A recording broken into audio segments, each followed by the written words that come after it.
about Prince William and Kate Middleton. The Duchess could be back for Judy. Pregnant Kate Middleton will finally return to the spotlight after announcing that she was expecting her second child, Prince William, last month. Duchess could give birth to Prince George's sibling in 2015. Prince William thrilled with Kate's new pregnancy.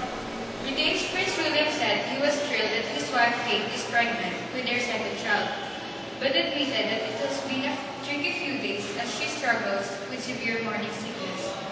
Kate is suffering from hyperemesis gravidarum, the same condition that caused her to be hospitalized in 2012 when she was pregnant with her first child, Prince George. William attended a public event in Oxford without her and told the reporter, "It has been a tricky few days, a week or so, but obviously we're immensely thrilled. It's great news." William and Kate's unborn child becomes the world's most hated fetus. When Buckingham Palace announced Kate Middleton's pregnancy this week, the world was like, who can sure use some happy news after all the awfulness happening around the world. A few days later, the internet somehow morphing to, who cares if she's pregnant again? Why should this be more important than Syria and ISIS?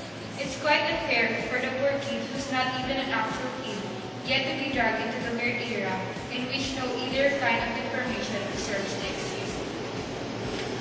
UK royal issue warning over Prince George pictures. The couple had taken legal steps to take an individual ceases harassing and furloughing both Prince George and his nanny as they go about their ordinary daily lives, placing Prince George under surveillance. I think this situation just got worse because people are making big deal about Kate's pregnancy when they're all just trying to chill and celebrate the good news.